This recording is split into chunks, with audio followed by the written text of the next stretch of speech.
Ahojte, Ahojte. mám dneska vedľa seba hostku Eriku Bodovú, ktorá vám na tému detské knihy dneska porozpráva veľa zaujímavých tipov, ako čítať s deťmi, čo čítať s deťmi. A keďže z ankety vyplynulo, že by ste mali záujem o knižky pre vek od 1 do 6 rokov, tak si pre vás pripravila asi takú dosť veľkú kopu kníh, ktoré vám aj ukážu, o nich porozpráva. A keď vám vyplynú z tohto celého rozhovoru ešte nejaké otázky, tak môžete ich potom nám položiť dodatočne. A keby to boli také otázky, na ktoré je dobré aj urobiť nejaké ešte videjko ako odpoveď, tak vám to dohráme ešte, aby ste naozaj mali zodpovedané, čo potrebujete. Takže ideme na to.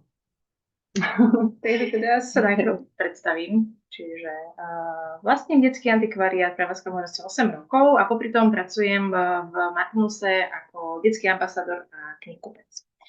A keďže mám rada detské knihy, tak vám ich zopár ukážem. Prvou by som, a možno popri tom budem rozprávať, ukážem takúto čarovný strom. Nie je to obyčajné leporelo, ale ono je interaktívne. Ak to dobre vidno, tak na začiatku máme obyčajný strom, ale dieťatko, vy s ním interagujete a následne vždy chcete od neho niečo a ten strom sa mení a takýmto spôsobom prechádzate celou knižkou, až sa dieťatko naučí celý kolobeh v prírode, ako to celé začína a ako prechádzajú ročné obdobia, až skončíme pri zime. Bolo to tak narýchlo ukázané, ale verím tomu, že ste to videli. Čiže takéto knižočkami nemôže to obyčajné leporele, lebo sú interaktívne. Čiže vy tým, ako čítate, tak to dieťatko zapájate do celého procesu toho čítania. Nie je to len počúvanie, ale je to aj klasická reakcia toho dieťatka, že vy od neho niečo chcete a ich to veľmi baví. A takéto som doniesla aj iné knižky, ktoré sú interaktívne.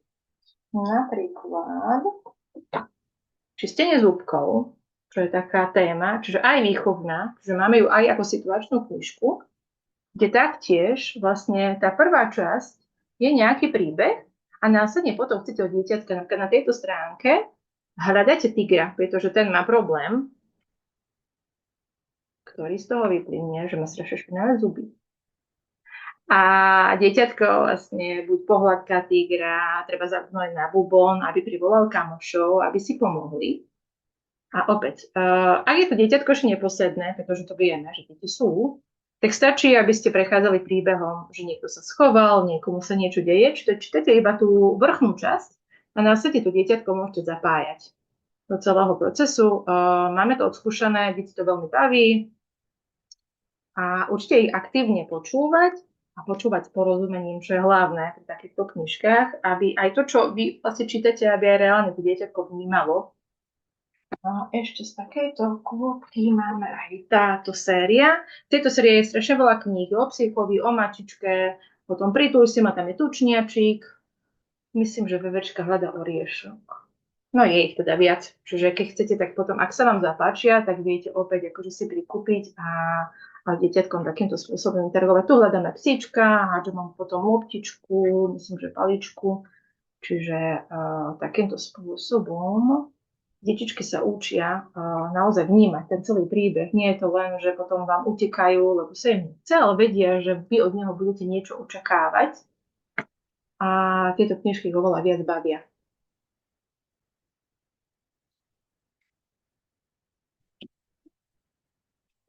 Toto je taká iná, vy poznáte, že kde je pán Káčer, tak tu máme takéto okienka. Odkrývacie, je to také flisové na kúčke a hľadáme, kde sa schoval. Opäť interakcia s dieťatkom, ale iná ako pri tých prvých. A na konci máme takéto zrkadielko. Takže deti sa veľmi radi pozerajú na seba, keď sú ešte maličké. No a vybrala som aj príbehovú, takú troška inú, kde hľadá sa mama, Pretože opička vlastne je na svoju mamku a príde jej na pomoc taký modrý motýlik. A celá pointa tej knižky je vlastne, že motýlik pomáha hľadať, ale ten motýlik nevie, že tá opička vlastne má rovnakú mamku ako ona sama. Tak si myslí, že vlastne tá mamka môže vyzerať úplne inak, keďže motýle majú vlastne rôzne fázy vývinu. Takže takto prechádzajú džunglou. A je to v podstate aj naučná, ale aj rozprávková, keď už vlastne dieťatko dokáže s vami sedieť dlhšie. Ideme na koniec.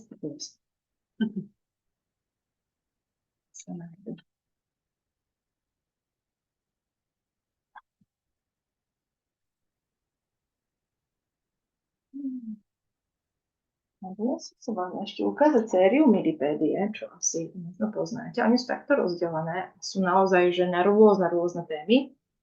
Ja som si škôlku a opäť interakcia troška iná, ako sme mali doteraz. Ale detičky potrebujú zapájať pri čtaní aj iné svoje zmysly. Nie len akože počúvať, ale potrebuje niečo s tou knižkou robiť. Čiže sú to kolieska, posuvné časti, aj takéto knižočky učia deti, napríklad táto presne o škôlke, že čo ich tam bude čakať, čo tam budú robiť. Takže...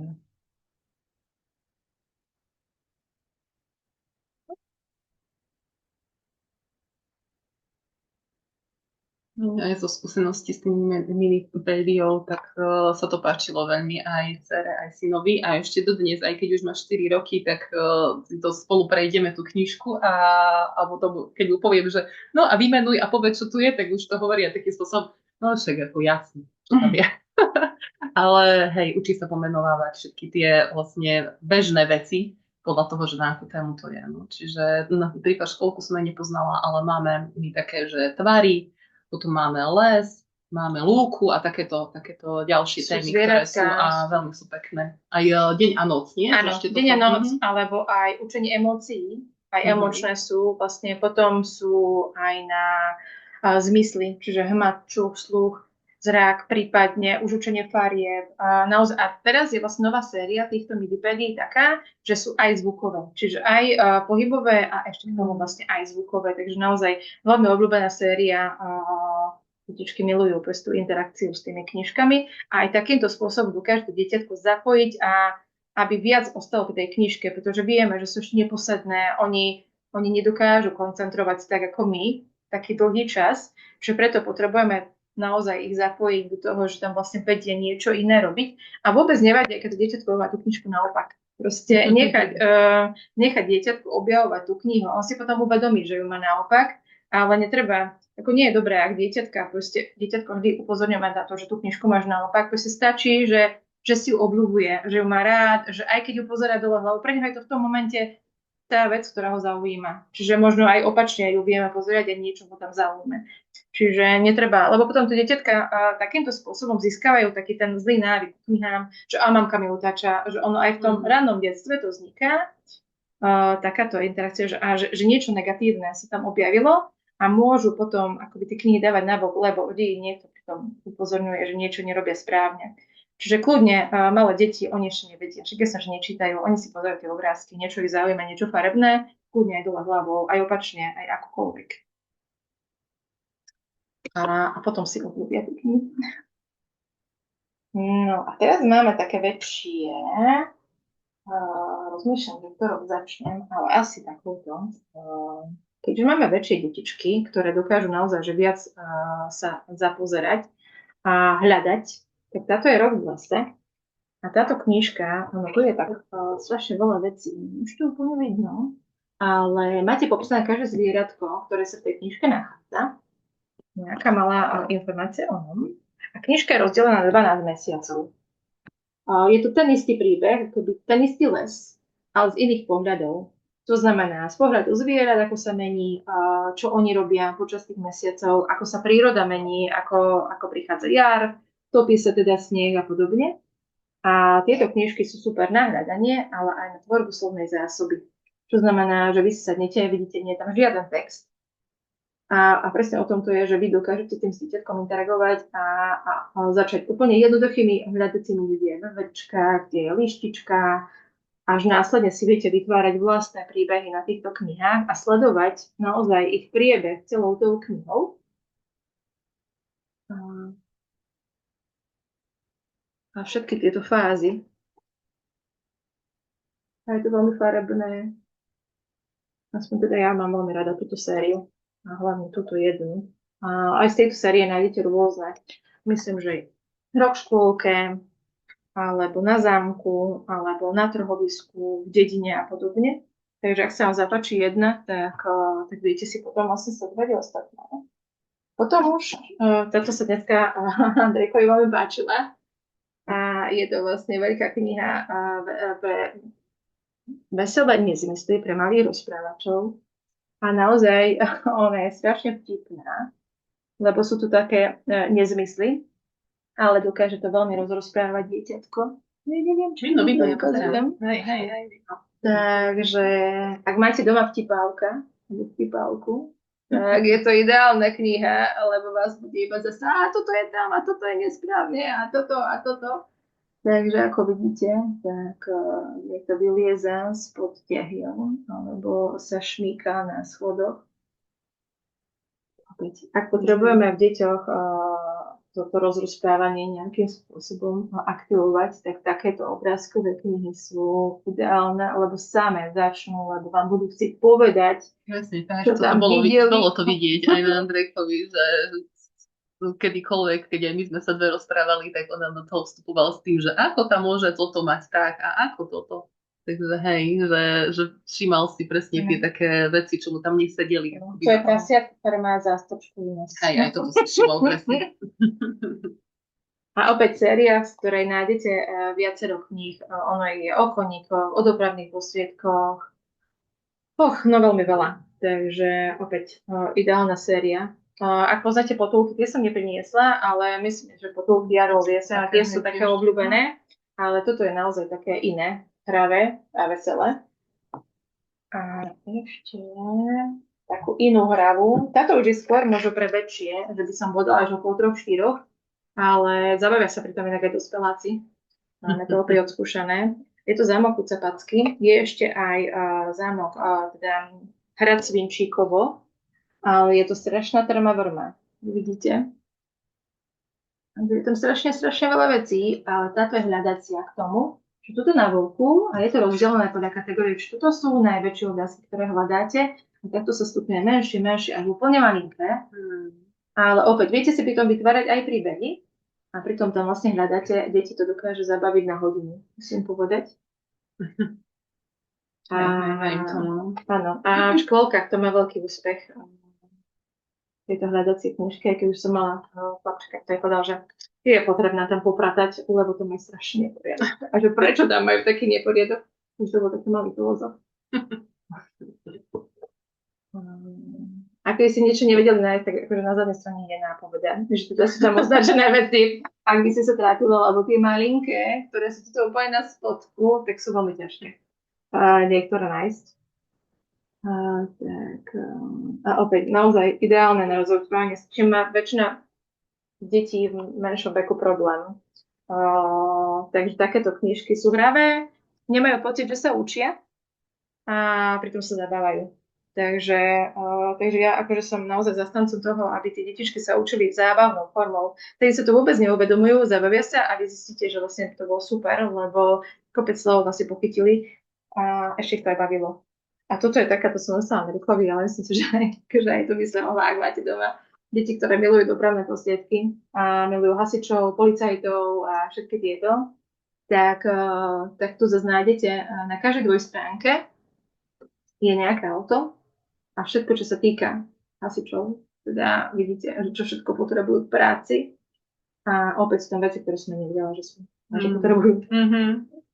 A to je inak výborné, lebo napríklad my, keď si pozeráme nejaké knižky, kde je hasičské auto a je tam iba niečo vidno z neho, tak on potom sa pýta, že a toto na streche, čo tam má, tak čo je vo vnútri? No a teraz je asi z tieto obrázky možno vidieť, že aj čo je ako keby zbalené v tých autách vo vnútri. Takže je to super pre tých práve nadšencov rôznych vozidiel. Takže, Vidno, že nie len, že záchranárske, ale také tie, ktoré sú aj... je Bolo tam tam aj aj nejaké... pojazd Hej. nebúfať. A jachta.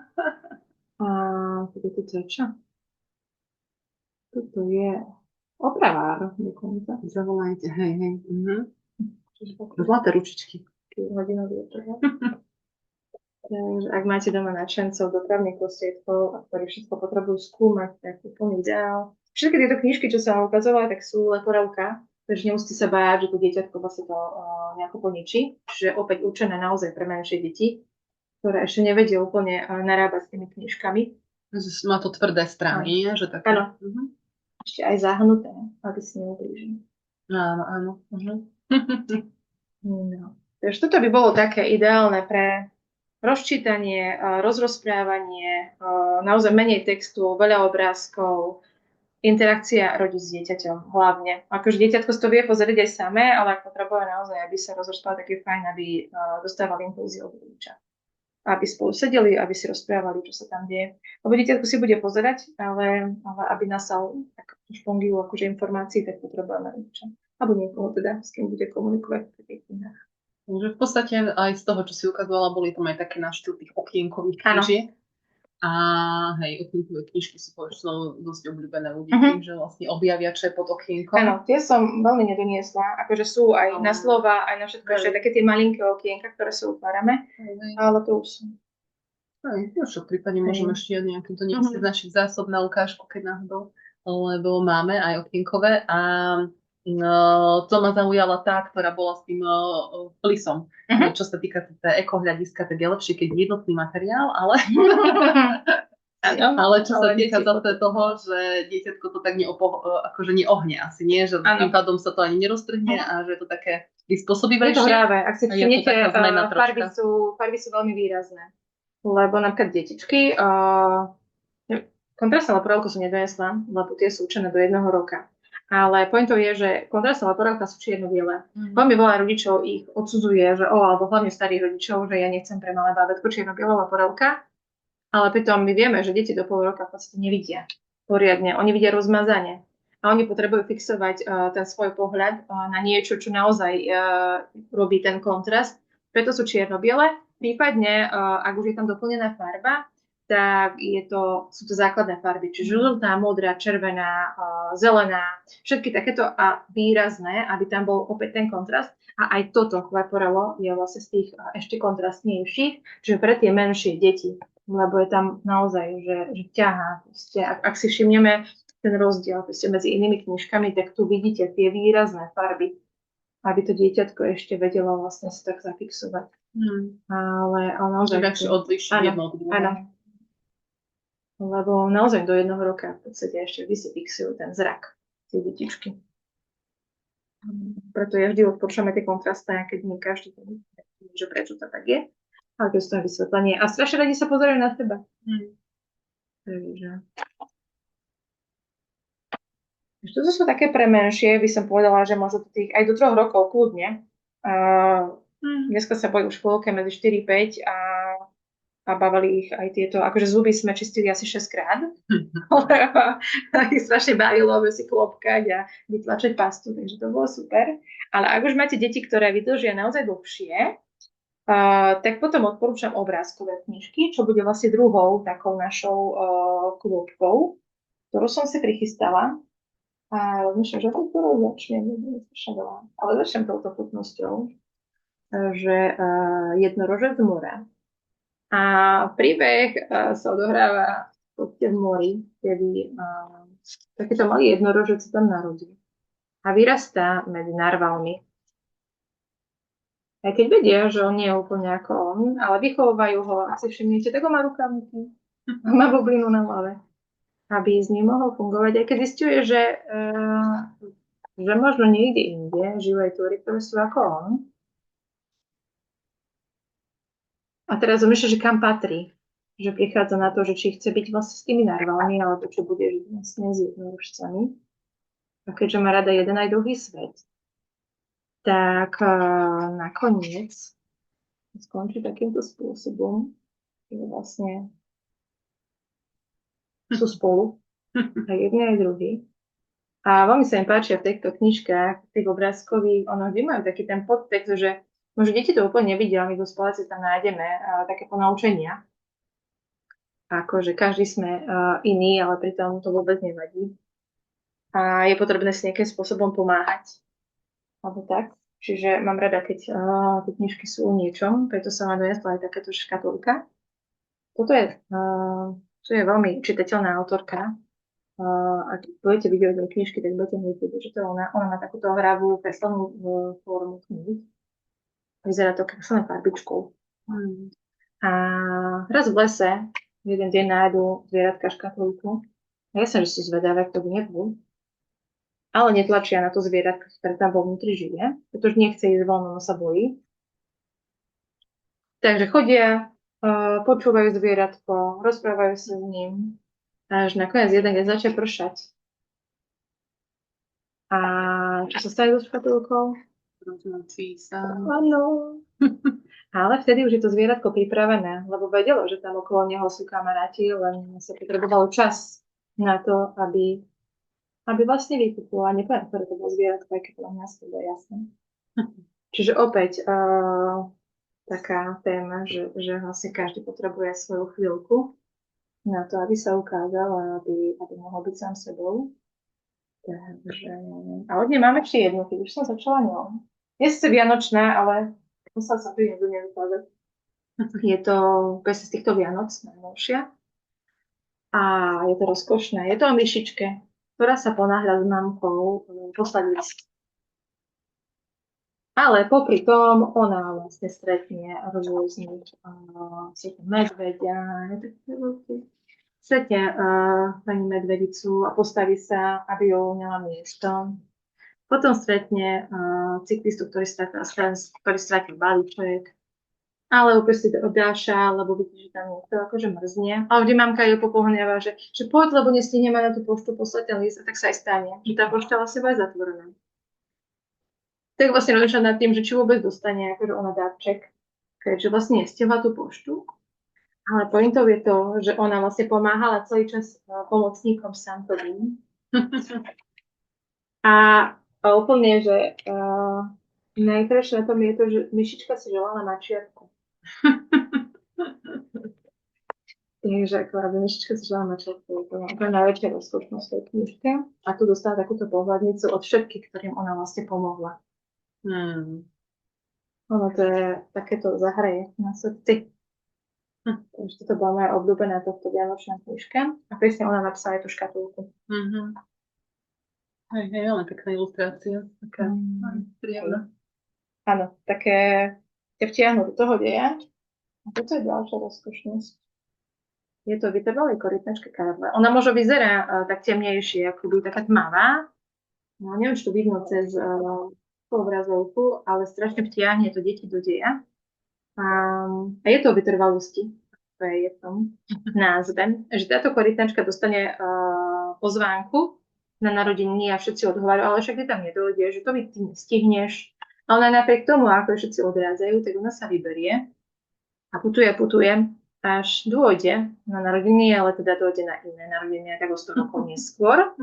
Ale vybrala sa a podľa mňa to je takéto hlavné.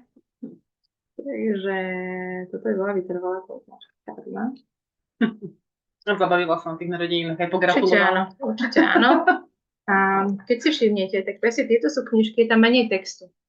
Ak si pozriete, nie je tam toho veľa a vždy je tam gro obrázok, pretože tie malé deti ešte potrebujú si vizualizovať to, aby si ich dokázali všetko zaujať. Tak je fajn proste deťom od 3 rokov nečítať dlhé rozprávky, k čomu sa dostaneme, kde bude len text, pretože ich to začne nudiť. Oni sa začnú vlastne ošívať a je to na nich veľa. Takže ja netvrdím, že každé dieťa, niektoré deti naozaj dokážu počúvať aj dlhšie príbehy, ale ak máte takéto deti, ktoré potrebujú vidieť, tak určite obrázkové. Menej textu, viac obrázkov. A sú to knižky, ktoré deti, ak si zoberú aj same do rúk, tak na základe tých obrázkov si oni dokážu vyrozprávať ten príbeh sami. Nemusia vedieť čítať. Oni dokážu na základe tých obrázkov naozaj si vytvoriť vlastný príbeh a on sa málokrát líši od toho, čo naozaj čítame. A táto knižočka Pána Losa, je strašne krásny príbeh o čítaní. A tento pán Los, každým sa stretávajú u nich doma a rozpráva svoje zážitky. Až raz už mu dojdú nápady, pretože všetko im porozpráva tým zvieratkám, čo on zažil. Tak sa dohodnú s pani Losovou, že teda bolo super, keby išla do knižnice a požičala nejakú knižku a bude takto rozprávať príbehy. Lenže potom sa o nich strašne veľa zvieratok zvedlo a už nemali miesto, kde ich uložiť tie zvieratka. Bolo ich strašne veľa. Prečo vám to skúsim nájsť? Lebo zistili, že vlastne ani jedno zvieratko nevie čítať v tom lese. Takže takto vidno, ako je u nich strašne veľa. Všetci ku nim prišli a s ním aj kam usadí. A tak postupne pán Los naučil čítať tie zvieratka. Oni sa potom učili navzájom. Ak sa jedno naučilo, tak učilo to druhé. Až si pán Los kúpil starý autobus. Ten prerobil na pojazdnú knižnicu a takýmto spôsobom dostával knižky ku tým zvieratkám. Aj keď aj naďalej chodili ku ním si čítať, ale už každý čítal sám. Čiže aj cez knižky dokážeme preniesť ten príjemný pocit z čítania a dokážeme potom už deti v ranom veku učiť, že tie knihy sú super. Aj cez takéto príbehy, kde je ten príbeh zameraný na tú lásku k knihám. Je tam aj taká vtipná pasáž, keď chce Líška učiť zajaca. Tak pani Losová rozhodne, že nie. Pani Líšička nebude učiť zajaca. Asi vieme prečo. No, to smýcham nakoniec. A ešte mám takúto. Toto je dračia pošta. Príbeh hovorí o chlapčekovi, ktorý teda si chce doma chovať draka. Aj keď to nie je také úplne jednoduché, pretože ten drak vlastne oheň, alebo teda je veľmi veľký, alebo vydáva veľmi veľké, akože veľmi hlasné zvuky. A čo je plusom tejto knižky, tak vlastne sú tu listy.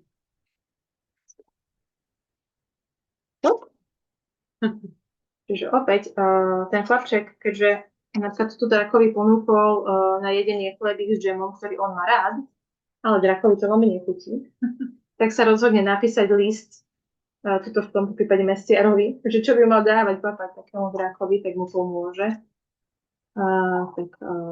Tým pádom už je potom šťastný, ten drak dostane najesť. Lenže keďže dostal najesť, tak tak si potom, on si potom odvrgne. Ja. Takže vydáva zvuk. Tak potom dostane úradný dopis z úradu, pretože pani suseda sa veľmi nahnevala, že ona musí znášať takýto hluk. Tak idú a ospravedlňujú sa pani susede, že teda oni nechceli. A ešte aj koláže napíšu. No a potom píšu do pani, ktorá sa venuje zvieratám, myslím, že do zoologickej, že čo má robiť, aby vlastne ten jeho drak bol šťastný. Tak ona mu navrhne, že bolo fajn, keby ten drak dostal priestor, aby sa mohol preletieť, lebo však je veľký a potrebuje na to priestor. Tak sa prebehnú a teda aspektu prevetrá, ale zistí, že mať doma draka asi nie je úplne super, tak napíše svojej najlepšej kamoške, že čo by mal robiť. A ona mu napíše tak od srdca, že to je super mať doma draka, ale drakovi boli asi najlepšie toto. A že bol fajn, keby sa s ním rozlúčil. Tak aj ten chlapček uzná za vhodnú, že asi áno. Tak sa dohodnú. Ten dráčik vlastne sa vyberie svojou cestou. Ale tu má ten odpisový dážnik. Keď ho krmil tým mestom, tak mal to svoje dážnika. A nakoniec mu potom ten dráčik dostane raz dopis a ten dráčik mu vlastne pošlo pozdrav. Takže aj takýmito keby obzvláštnostiami v tej knižke, že máte listy a deti si môžu vybrať, pozerať, tak o to viac ich to láka. A keď si všimnete, tak je naozaj výrazná. Ten drak je tam veľmi výrazný, on je taký úplne neonkový. Takže opäť obrázkový textu je tam strašne málo, ale opäť viete sa rozprávať o tom, že nie všetko si môžeme nechať. Všetko potrebuje svoj čas. Takže opäť schovaná myšlienka v tejto knižke. No, to je úplne moja najobľúbenejšia momentálne. Mám ju pár dní. Knihu prsten. A Fričo je rozjarený, či čo. A je to hrozne vtipné, pretože tento opičiak sám o sebe je úplne rozkošný.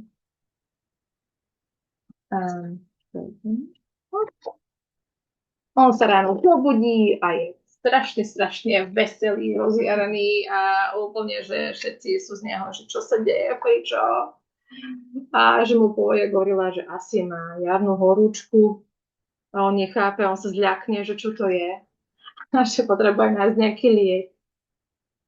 No a tak to asi putuje. A potom zvieratka radia, že čo by mal urobiť, aby sa vlastne dal do kľudu. Tak on to asi všetko ako keby urobí.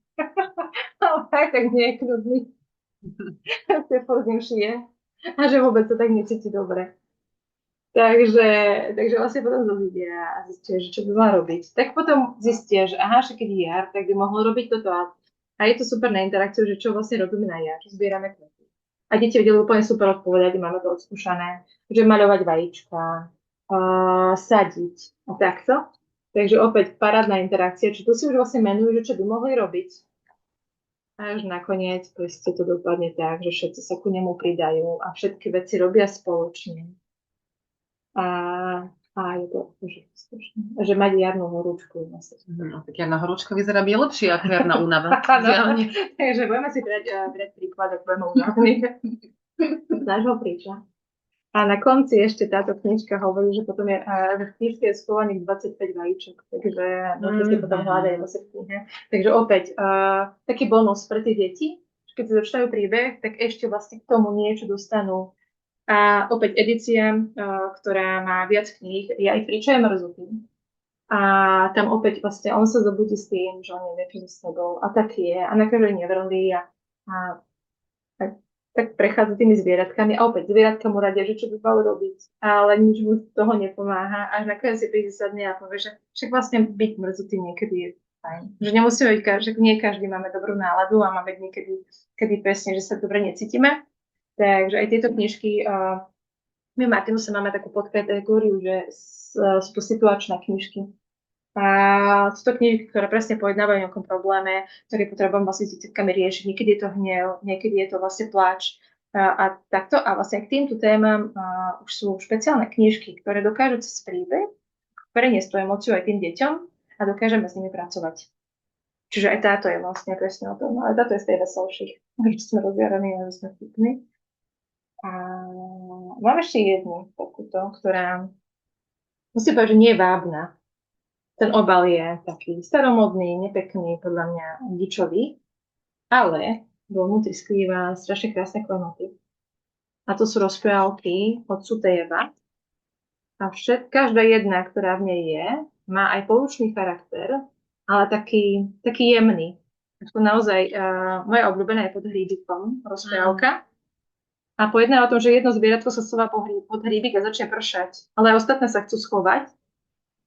A ako vlastne prší, tak nejako sa tam pomknú tie zvieratka postupne, až prídu na to, že naozaj, že stačí iba troška sa pomknúť a ako pršalo, tak ten hríbik rástol a nakoniec tam vošli všetky zvieratka. Tak stačí sa vlastne iba troška pomôcť a je to super. Neviem, ktorú máte vy najradšej. No, my máme tu vlastne tú červenú a máme aj tú zelenú. A hej, to ešte presne, že, ja presne že neviem, či to máš teraz aktuálne v detskom antikvariáte, ale vlastne my sme to ešte kúpali v detskom antikvariátu o staršej dcerke Julianke a veľa sme ju čítali. Teraz mi to vlastne aspoň pripomína, že som bol aj Andrejkovi, lebo podľa mňa jemu sa to bude páčiť. Tu sú 3 mačiatka, ktoré vojdu do plechovky. A potom každé je rovnaké, ale vlastne oni boli tam barvené inak. No sú to také príbehy, že presne, že aj mňa bavia. Áno. Lebo táto s tým kuriatkom. Akože hovorím, niekedy je fajn si aj poradiť, lebo áno, tuto možno nesiahne po nej človek akože sám, ale tým, že mám toho veľa načítaného, tak vám viem určite z istotou povedať, že sa vám bude páčiť. Aj o koliesku, kde vlastne hľadali koliesko, opalička, pomocníčka, takže ako je veľmi veľa krásnych, nie sú také gíčové rozprávky, ale naozaj že rozkošné. Príjemné na čítanie a deti bavia, lebo sú aj hravé v podstate. popri tom všetkom. Takže to je taký bonus. Taký univerzálne so zvieratkami, Áno. lebo vlastne aj keď ja mám dcerku, ktorá presne, že pri nej bolo veľa zvieratkových kníh, akože kurze ani bol problém, ale vlastne ako prišiel syn, tak zrazu to bolo všetko o vozidlách a autách a o záchranárskych a tak. Ale hej, teraz už zistujem, že keď aj si priebežne niečo buď kúpime, alebo máme z knižnice, tak už sa chytá presne aj na také poučné, že či už o strome a jeho roku, presne ako tam bol, že rok stromu, tak my sme tiež teraz mali také o dube. Tak toto sa mu páčilo, lebo to bolo vlastne o tom, že ako ten dub je tu 100 rokov a že vlastne tiež také poučné v zmysle toho života človeka a že je to vlastne, že ten strom je to častokrát ešte dlhšie ako ten človek a že čo všetko sa dá pri ňom zažiť aj v rôznych ročných obdobiach. No a tak som zistila, že už sa chytá aj presne v 4 rokoch na tie také o prírode a o zvieratkách a príbehy tých zvieratiek. Napríklad, neviem, či poznáš, ale Pavúčik, Latušik je teraz taká akože celkom obľúbená a tiež je to vo viacerých dieloch. Áno, a je to tenká rozprávka, čiže baví to vlastne aj malých, ale ešte aj tie veľké, akože deti, že kľudne aj predškolák, alebo 6, 7, 8 rokov, kľudne si ešte popočúva aj Pavúčik, Latušik má rôzne príbehy a sú tam tiež také, že v zime a vlastne príbehy z tej zimy a tým pádom vlastne je tam popis toho, že čo všetko v zime sa deje a je tam aj vlastne vysvetlenie toho deja, že prečo sneží a tam ten pavúčik, keďže má veľmi širokú rodinu, tak toto je super, že on vlastne stále chodí za takým za radami a za nejakými vysvetleniami po tých všetkých svojich rodinných príslušníkoch a každý niečím prispieje zo svojho toho pohľadu na tú vec. A keď aj je vlastne tá jedna téma, tak vlastne každý ten rodinný príslušník mu k tomu niečo dodá. A stále je to také ako milé, že on v podstate vstane do dňa nejakého a potom vlastne taký zase plný nových zážitkov a informácií ide potom spínkať spokojne. Takže celkom také milé. Áno, že je to obrázková kniha, vždy tam je menej textu, viac obrázkov, ale aj náučné. Čiže to dieťatko nemá len taký plitký príbeh, ale naozaj, že áno. A tieto deti sú ako špongie, čiže veľmi radi nasávajú nové informácie a dá sa to aj cez príbeh, nemusí to byť naozaj iba nejaká faktografická kniha, ale dá sa to aj cez tie obrázkové knihy. Presne, čiže už aj pri chlapcovi na tencový auto už akože fungujú aj zvieratka, takže presne mi to teraz pripomenulo, že toto máme a že tiež budeme aj toto čítať, lebo hej, je to pekné. No a už keď prejdeme, doniesla som dve také knižky, kde sú dlhšie príbehy a toto je taký detektív Tchor, je to od slovenskej autorky Malej. A je to aj vtipné, je to zábavné. A ak si všimnete, tak už je to toho textu viac. Čiže už potrebujeme dieťatko viac fixovať na ten text, ale prípadne vieme si to rozdeliť, že nie je potrebné vlastne čítať tú knihu naraz, lebo ona je takto akože dá sa rozdeliť kapitolovo. Ale viete, že už je vlastne nová kapitola. Ale kto má rád detektívky, kto rád niečo pátra, proste potrebuje ako keby troška akčnejšiu knižku, tak táto séria je úplne super. Je viacero kníh. Detektív Tchor. A toto je 10 prípadov, ale je aj viacero. A myslím, že 3 či 4 sú a 5 bude.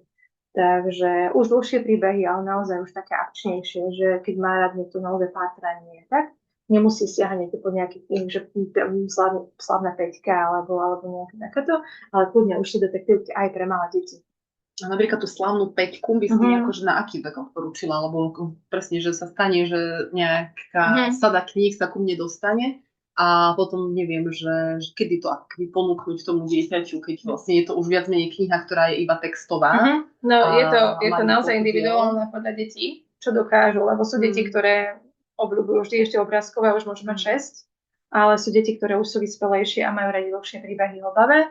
Ale slavná peťka je priorne určená už pre samostatných čitateľov, ktorí si dokážu aj sami. Ale poznám deti, ktoré majú 5-6 rokov a nevedia čítať a čítajú si rodičia s nimi tú slavnú peťku. Ale prioritne už je to naozaj kniha pre takých tých. Slavná peťka už je taká hrubšia. Takže pre niekoho, kto už je rozčítanejší, ktorý má 7, 8, 9 rokov, lebo sú potom také tie ľahšie varianty, sú detektívky aj pre menšie, akoby takých tých menej rozčítaných. Ale vyslovene to nie je ako. Je veľmi ťažké kategorizovať knihu podľa veku. Ono môže byť na knihe napísané, že 6+, 9+, ale niekedy prídeme na to, že dieťa, ktoré je rozčítané, tak už potrebuje opäť akože knižku už pre starších, lebo tie už mu kapacity nestačia, že potrebuje dlhšie príbehy. Prípadne sú deti, ktoré majú 9 ale tí sú menej rozčítané, to čítanie im nejde, tak zbytočne im budeme dávať hrubú knihu, lebo už iba tá hrúbka ho odradí. Čiže vtedy vždy voliť akoby naozaj Veľkosť písmen. Áno, áno, ale aj hlavne ten text, ako je písaný. Ak sú tam strašne ťažké súvetia, tak aj to dieťa odradí, lebo on v konečnom dôsledku prečíta si text a nebude mu rozumieť. Takže vždy závisí od toho konkrétneho čitateľa, pre koho hľadáme tú knihu. Hej. Mne ešte napadlo, ako môžeš ďalej ukazovať, a ešte mi napadlo, že donesiem Elmera. Keď Môžeš Elmera, ten je super, to som nedonesla, ale Elmer je parádny. A toto je súbor 10 príbehov o ľadovom medvedíkovi Larsovi. Ten medvedík je to? Je to strašne rozkošné, ale opäť už viac textu. Vždy to je doplnené obrázkom. A tento medvedík vlastne putuje a zažíva rôzne dobrodružstva so zvieratkami. Ale tie dobrodružstvá sú tak strašne krásne a jemne napísané, že nás to veľmi bavilo. Predtým bola iba jedna knižka vydaná, ako sa medvedík Lars stratil a následne sa našiel. A ten príbeh bol o tom, že ho chytili do siete a on vlastne bol chytený a odišiel takouto veľkou loďou a vylodil sa v prístave a tam hľadal pomocníka a našiel mačku, ktorú si myslel, že najprv to je medveď. A tá mačka mu pomohla dostať sa naspäť ku svojej rodine, ale ten príbeh, akým spôsobom je vyrozprávaný, tak zaujme menšie deti. Takže neviem, či už to vidno. A teraz prednedávno vyšla táto zbierka, kde je pozbieraných 10 príbehov v jednej knihe. Takže tak, a Lenka mi ešte doniesla. Toto? Tú druhú z toho, čo to je vlastne presne. Ono to je rozdelené do dvoch kníh. Predtým teda bola jedna, ale opäť ten istý systém, ten Sutejov je veľmi čitateľný. On si ilustroval tie knižky a aj vlastne napísal príbehy. Príbehy o zvieratkách, čo sme vlastne ukazovali skôr. Táto sa volá, že Veselé rozprávky. A tá druhá je rozprávka o zvieratke. Čiže nedajte sa odrať juvalom. Určite vám ich odporúčam aj jednu, aj druhú. A Elmerik je jedna rozkošnosť, kde vidíte, že ten sloník je takýto farebný. Žije v stáde, kde sú všetky slony vlastne sivé, klasické. A on si jeden deň, ale on je taký strašne vtipavý. A on si jeden deň už tak povie, že on vlastne nechce byť takým sivým. A teda takým farebným, ako je on sám a chce byť ako ostatní, že chce byť rovnaký. Tak sa vyberie a nájde si takýto príd, ktorý ho zafarbí. A už vlastne je nerozoznateľný, aj keď on tak dlho nevydrží, lebo je to proste Homer. Až raz urobí také, a musí prichádzať a že zrobí boom veľké, tak všetci zistia, že to musel byť Elmer, lebo nikto iný to nemohol byť. A celou pointou tej knižky je potom, že v jeden deň v roku sa všetky ostatné slony zafarbia na počas Elmera, iba Elmer je sivý. A knižka kľudne môže vlastne odrazať na tému inakosti. A že vlastne máme byť sami sebou. A nie je dobre sa hrať na niekoho iného. A potom je to obrázková kniha. A musím povedať, keď chodím na čítačky k deťom, a to sú vlastne školáci, 1., 2., 3., 4., 5. ročník, kľudne pracujem aj s touto knižkou. A máme veľmi dobré odozvy, že tí deti si to uvedomujú a im to vôbec nevadí, že to je aký. Že sami si to vedia zhodnotiť, že vlastne prečo chcel byť iný, prečo nechcel byť rovnaký ako on, že je to akože strašne super. A je to takéto možno úplne, že banálne príbehy. Vždycky máme pocit, že my sme iní ako tí ostatní okolo nás. A tu je to vlastne tak zvýraznené ešte tou jeho farebnosťou. Takže hej, je to vlastne možno presne to hovorí o tom pocite, ako sa častokrát aj deti medzi ostatnými deťmi cítia. Napríklad, keď prídu do nového kolektívu, tak sa cítia takí iní, lebo ostatní už sa poznajú a to dieťa sa ešte nepozná. Alebo keď aj nikto nosia okuliare. Alebo niečo, čokoľvek, čo na sebe má iné. Áno, tak má pocit, že je iný a vlastne dá sa to aj z takéto knižky vlastne pekne tým deťom vysvetliť, že je to úplne v poriadku a že je fajn mať aj takúto aktivity vec, ktorá nezapadá do úplného štandardu. Takže on tu je tvoj. A vlastne aj z toho Elmera je viacero častí. Elmera dúha, Elmera sneh, vietor, Takže kľudne, keď sa vám zapáči. U nás je veľmi obľúbený, my máme tu teraz ešte vyššie veľmi. Takže to bol versík. Toto sme už mali. A ešte vám ukážem. Ešte som doniesla také, že naučné, ale nie klasické naučné. To je hravovka. V Mafionu sa bola vybratá táto knižka aj vlastne knižkou roka pre deti. Lebo tu váš myšička sprevádza tou encyklopédiou. A opäť je to rozdelené na také rôzne časti.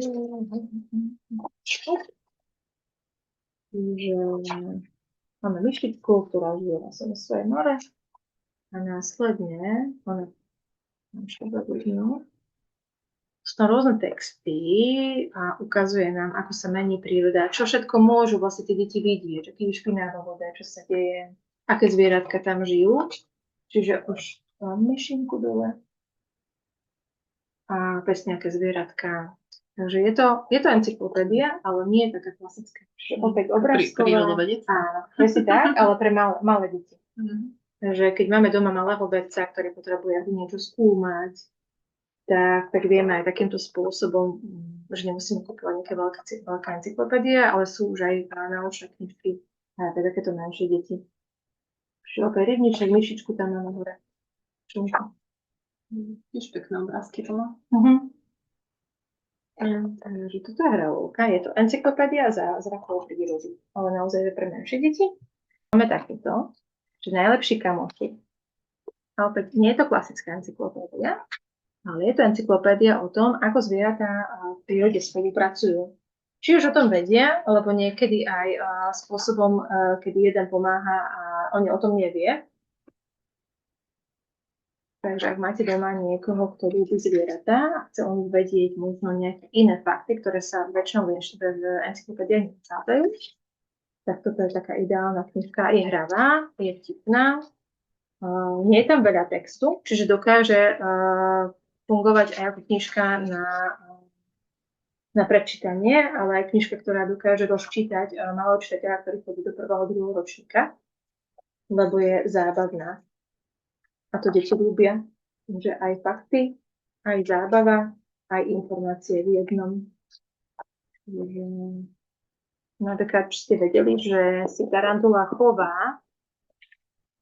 Počkajte, zmájdem. Toto je úplne fakt, že tarantula si chová malú žabku, ale iba špeciálny druh.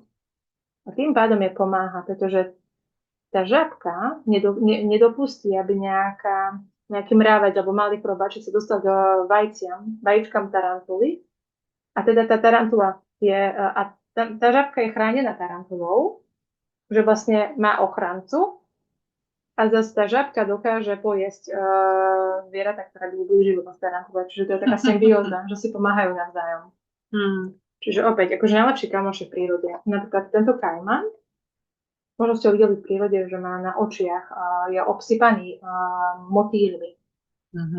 A že prečo je tomu tak motýle tým, že sa živia sladkým nektárom, tak potrebujú si doplňať sodík. A ten sodík si doplňajú vlastne zo slz toho kajmana.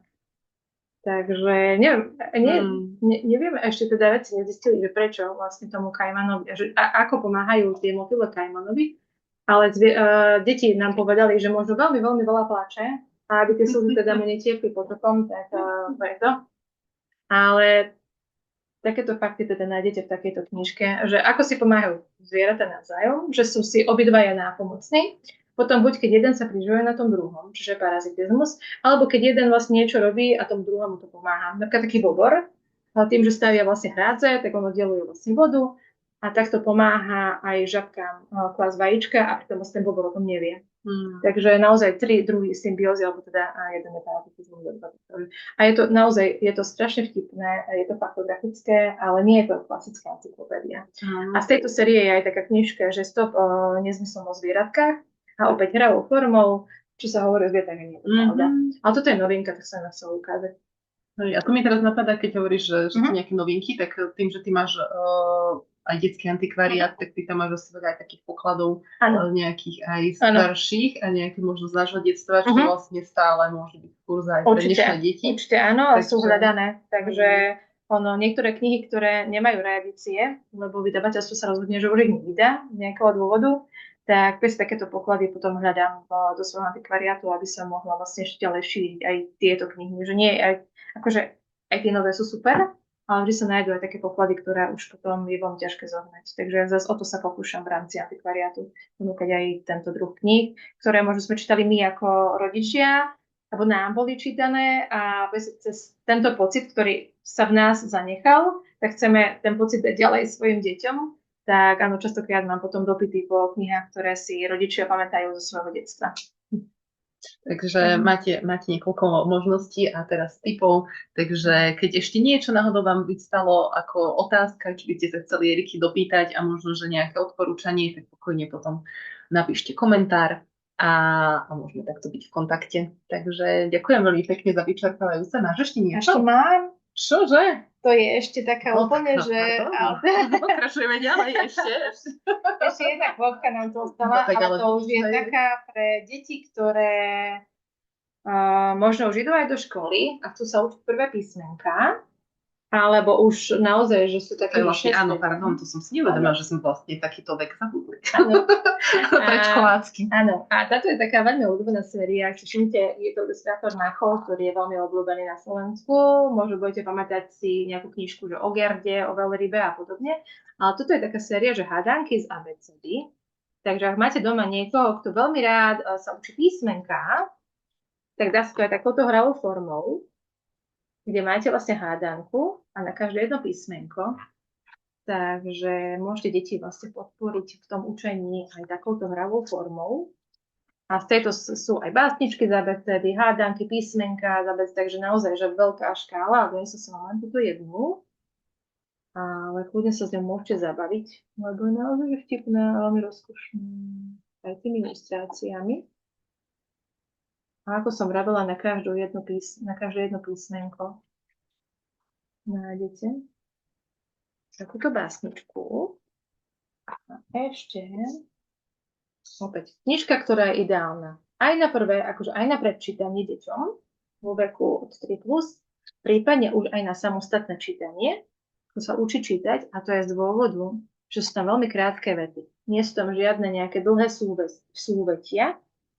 Dieťatko to ľahko pochopí a budú sa mu veľmi dobre čítať tieto príbehy. A musím povedať, že možno ona je taká temnejšia, by som povedala, že taká čierno-biela a doplnená takýmito farbami iba prírodnými, ale Lobel píše veľmi krásne jemne a tieto príbehy o dvoch žabkách, kvakovi a čudupovi vás dostanú a získajú až srdce, lebo sú tu naozaj také veľmi, veľmi príjemné príbehy, jemné, a zahrajú vás na srdci. Neviem, či Lenka poznáš. Taká čúpa. Môže od seba. Áno. Opäť je viac tých kníh, nie je to iba jedna, ale je viacero príbehov a Kvakovi a Čudupovi. Takže, ako som povedala, aj pre čítanie na večer s detičkami, ale kľudne aj na samostatné čítanie pre deti, ktoré sa učia čítať. Čiže už sú v škole, vedia písmenka, lebo sú tam jednoduché vety. Čiže krátke vety nie sú ťažké súvetia. Toto je novinka. Je to strašne šťastne strašný, vždy to poviem naopak. A hlavným aktérom tu je Vlčko, ktorý má predočený osud. Teda. Lebo keď každý vlčok je strašný, tak musí byť aj tento. Ale on nechce byť strašný. Ale mamina ho pošle na prevýchovu k strýkovi. Lenže aj tam sa dejú veci, že on teda ide pomáhať zvieratkám a vôbec nie je strašný. Až si nazbiera mrkvičky a raz napečie tomu strýkovi, ktorý je z neho hotový, že prečo takého toho. Až keď ochutná ten koláč, ktorý mu ten vlčok napečie, a keď volá jeho mamina, že teda či ho už prevychoval, tak povie, no nie je to až tak, ako sme si predstavovali, tak príde na návštevu a zistí, že teda ten vlčko si otvorí cukráreň a bude piesť koláče, lebo to je najlepší. Takže opäť taká pointa, že teda nemáme predočený osud a že vlastne môžeme robiť to, čo nás baví. A ešte je super tá kniha, že to má recepty vlastne. Od Vlčka. Áno, od Vlčka, ale je to strašne rozkošný príbeh a je to vtipné, lebo on tu vlastne putuje v lese a tam stretne vlastne zvieratka z rozprávok. A hovorím, a opäť kniha, ktorú môžete čítať aj vlastne deťom, vy ako rodičia, ale veľmi dobre to funguje aj na rozčítanie dieťatka, ktoré sa potrebuje Čiže vtipný príbeh, dieťa to bude chcieť vedieť, ako to skončí. Takže, a je to nové. A potom som nesla takú klasiku, ktorú možno budete poznať aj z telky, Mimi a Líza. A opäť chytý príbeh v tom, že toto dievčatko je slepé, ale spolu si vytvárajú vlastný svet a vchádzajú do rôznych príbehov a zažívajú dobrodružstva, ktoré si oni vymyslia. Veľmi pekné. Je to už také, ja neviem, či povinná jazda, ale druhý, tretí ročník v škole. Ale funguje to nám aj na deti, ktoré ešte teda nevedia čítať a môžete to čítať večer ako čítanie pred spaním. A toto má viac diel? Áno, 1, 2, 3, následne potom ešte Vianočné svetlo a ešte záhrada, čiže vlastne 5 kníh dokopy z tejto série. A potom sú ešte také pre menšie deti, vyslovene také tenšie a tie pojednávajú napríklad o farbách alebo o strachu z tmy alebo z takýchto nocí. Takže sú ešte vlastne také tie kratšie. Série Mimi a Líza? Áno, ale tieto mám, vždy tu sú takéto hlubšie, ale tam tie sú naozaj také vyslovene, že tenšie príbehy, ale áno, sú teraz vlastne aj pre menšie, pre väčšie deti. Čiže toto, a ešte ostávam dve, aj toto možno budete poznať z telky ako rozprávku Websterovci, z tohto sú taktiež 4 diely. A je to o pavučej rodinke, ktorá žije vlastne v paneláku. A je to viacgeneračná rodina, pretože je tam aj detko, babka a vlastne mamka táto a vlastne dcera a syn. Syn už je taký, že pubertiak. Ona je taká klasická, neviem koľko má, možno 7. Ale to ich spolunažívanie a to, ako je dokonale vykreslený celý ich svet, ako majú riad z škrupiniek vajíčkových a podobne, ako si robia tie kokóny, ktorí žijú. Je to úžasné. Celý ten príbeh pavúči, ako to je na nich našité a všetko do posledného detailu doladené, mám veľmi rada túto knižku. A vždy tam je taktiež taká slovná, ako keby taká pointa, že nie sú to také presne, že iba prečítam na dobre, ale vždy je to také poučné, ako si pomáhajú s tým detkom a babkou, ako oni im hovoria svoje zážitky vlastne z tých životov. A je to akčné častokrát, lebo jeden druhého zachráňujú z nejakého problému. Takže pre mňa úplne že super kniha. Aj na večerné čítanie, ale potom to dokáže dočítať opäť akože aj tie deti v školskom veku. Takže toto. A posledná moja obľúbenosť je Memento Monstrum. Ona môže tak pôsobiť temne. Ale je to príbeh o detkovi upírovi, ktorý dostane na starosti svoje vnúčatá. Pretože babička s mamkou sa vyberú na wellness a on, aby ich zabavil, tak im začne hovoriť svoje príbehy zo života. Taktiež, ako ho niekto naháňal, ako našiel nejaké stvorenia, ako sa skamošil, ako musel niekam letieť a podobne. A opäť tam tých detí, vnúčat, je viacero a sú vekovo oddelené, čiže úplne od najmenších po toho tínedžera, ktorý je niekedy na mobile a hraje tam nejakú hru, kde má vlkovákov a podobne. Takže každý opäť tam nájde svoje, aj ten menší, lebo sa stotožní s tou malou, alebo potom aj ten veľkáč. A sú dve časti z tohto Memento Monstrum. Tak ja som sa strašne bavila pri tej knihe a tešila som sa na večer, kedy si pôjdeme čítať, lebo ja som bola hrozne zvedavá, že s kým opäť sa on stretol a kto ho chcel chytiť a ako tam naháňa ten Van Helsing. A on je strašne vtipný, lebo ho nikdy nevie trafiť a vždy mu ušiel. Takže málo vidno z tej knihy, musím povedať, lebo toto, akože to už keď vidíte, tak je toho textu naozaj že viac. Ale na také večerné čítanie je to rozkošné. Vtipné, hlavne veľmi, veľmi vtipné. Ja som sa neskutočne bavila. To uchopí aj také 5-6-ročné dieťa. Určite áno. Akože veková hranica, že 8+. Akože na knižke áno, oficiálne presne, že 8+, ale pokiaľ to dieťa už dokáže vydržať v takomto texte, preto som to chcela ukázať, že niekedy sa nemusíme riadiť tým, čo je na tej knihe napísané, lebo ak máme dieťa, ktoré už nebudú baviť tie tenké knihy, tak ľudia môžete siahnuť po tomto. A to je asi všetko, už nič neostane. Hej, dobre, tak sme prešli ešte aj túto časť, lebo v podstate už je to taký ten prechod ku tým samočítateľom. Áno. A vlastne tí samočítatelia sa k tomu potom pokojne aj vrátia. Áno, áno. Oni aj kľudne budú čítať aj tie knihy, ktoré vlastne čítali rodičia, lebo ich poznajú a na to sa potom čítajú. Ale hlavne treba vyberať tým, ktorí sa učia čítať, tak vyberať knihy, ktoré budú hlavne baviť tie deti. Nie tie, ktoré si myslíme, že by mal čítať. Lebo častokrát zlý výber knihy dokáže urobiť veľkú šarapatu v takomto veku, kedy to dieťatko vlastne spoznáva tie knihy. A my, áno, ja chápem, že chcem, aby to dieťa počítalo len toto, ale v konečnom dôsledku ho to môže odradiť, lebo ho to nebaví. Čiže ak si dieťa vypýta knihu, aj keď to je encyklopédia, nie je to vlastne, nech si číta encyklopédiu kľudne. Nikde nie je dané, že musí čítať rozprávky. Ak ho bavia fakty, nech si číta fakty. Nemusím ho nutiť do rozprávok. Takže tam hlavne akože dávať pozor na to, čo to dieťa chce. Lebo to dokáže najviac rozčítať tie deti. Keď dostanú knihu, ktorá ich, nie nás, ale ich. Tak to naozaj možno, že na ďalšie nejakú takúto nahrávku bude ku samočítateľom a nejaké tipy pre nich. Ale vzhľadom na to, že zatiaľ nám teda naši sledovatelia dali takéto rozhranie od 1 do 6, takže asi tým, že ešte vaši detičky toto môže lákať, tak sme vám vybrali tieto tipy. Teda Erika vám vybrala tieto tipy, lebo sa v tom vyzná najlepšie. Takže ďakujem veľmi pekne za to, lebo naozaj je to také vyčerpajúce. V podstate mali hodinku na plnú zaujímavých kníh a ich obsahov, čiže ja si myslím, že máte si z čoho vyberať a tak potom budem iba rada, keď aj napíšete, že čo z toho vás zaujalo a prípadne čo ste vyskúšali práve s tým vašim dieťatkom. Tak ďakujem a teším sa, keď budeme naďalej v kontakte a aj s Erikou, aj s vami, aby sme mohli potom rozšíriť ešte ďalšie informácie. Tak ahojte. Ahojte.